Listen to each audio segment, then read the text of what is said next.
The World Rowing Championships, Bled, Yugoslavia, 1979. This film commences with the Victorian 8-oared Championships at Lake Wendouree early in March. 6 crews contest the final, and with a headwind blowing straight down the course, Monash MUBC Composite has an outstanding win by 1.5 lengths from Sydney Rowing Club, with MUBC lightweights in 3rd place, followed by MUBC number 2 lightweights, Banks and Mercantile.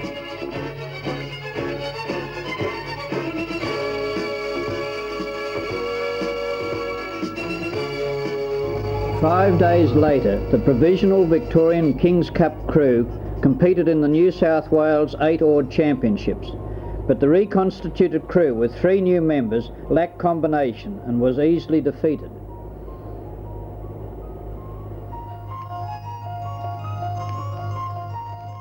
Five weeks later at West Lakes, Victoria led from start to finish, regaining the King's Cup after a break of 8 years. Before final selection and departure for Europe, the Australian team had 2 days of handicap racing at Penrith on the 14th and 15th of July. A long wait followed, while the grading and selection committee of Jim Howden, Roger Moore, Bruce Evans and Reinhold Barchi conferred. The selection committee's recommendations were finally passed to the AARC and approved. Team manager John Boltby issued instructions and wished them luck. The heavyweight crews are here seen arriving at Bled and preparing for the elimination heats, which commenced 2 days later on Wednesday the 5th of September.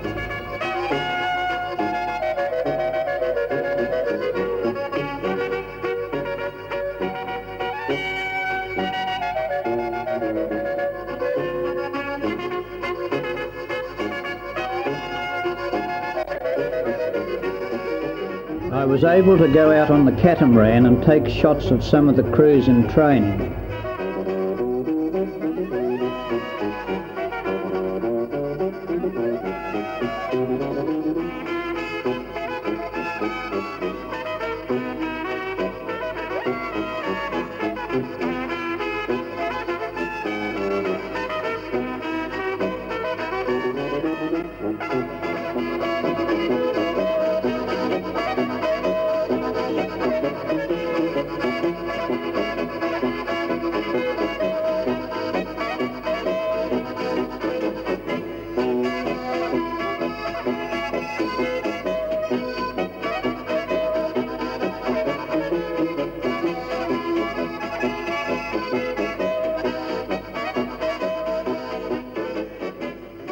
In Heat 3, East Germany leads USA and Australia at the 1500 and 1000 metres.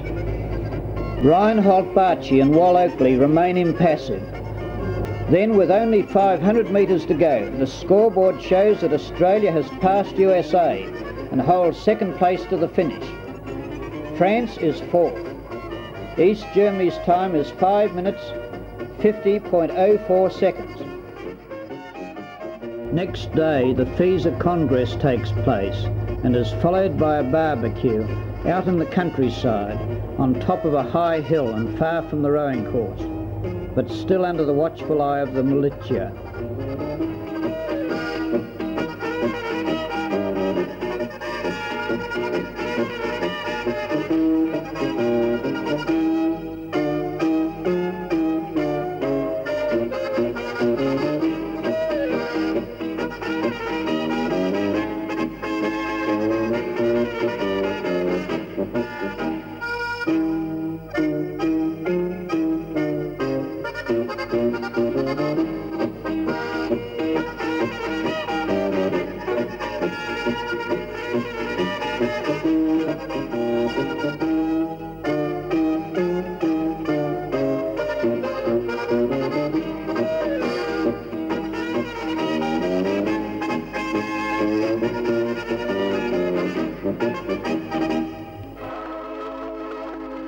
Australia has to be in the first 3 places to proceed to the grand final.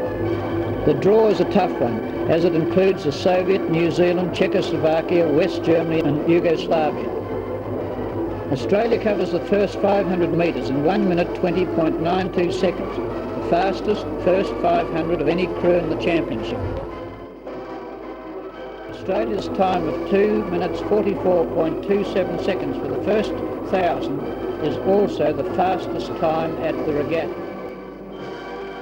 It is little wonder that the Soviet and New Zealand had no answer to this, and rowing brilliantly, Australia maintained its lead and went on to win in 5 minutes 39.21 seconds. Sunday the 9th of September, the day of the men's finals. Conditions were again almost perfect, as seen from the Fisa bus as it set off for the last jury meeting.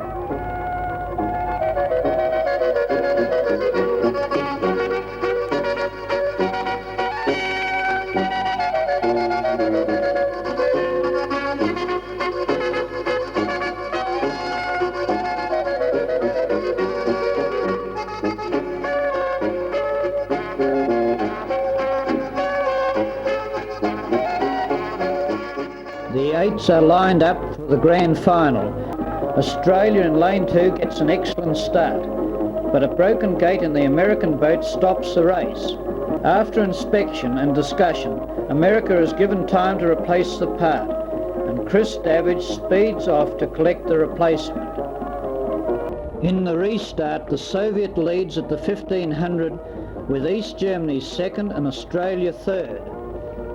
East Germany reaches the 1,000 first in 2 minutes 47.02 seconds, with Russia second and Australia 1.23 seconds behind the leader.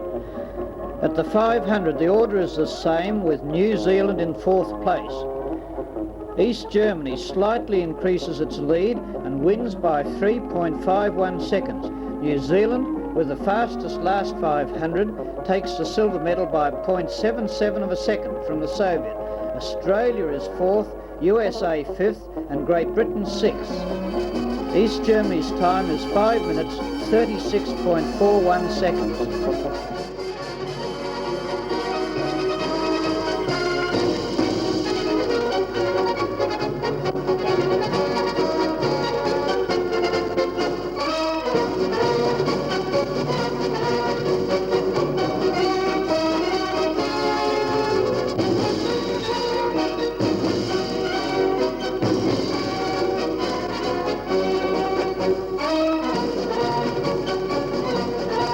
The Yugoslavian national anthem is played and the flags lowered, bringing to a conclusion once again an outstanding World Rowing Championship. Australia's 4th place was a magnificent performance, equalling its 4th at Lake Carapiro, and was a great credit to the crew and its coach Chris Dane and all who assisted in its preparation.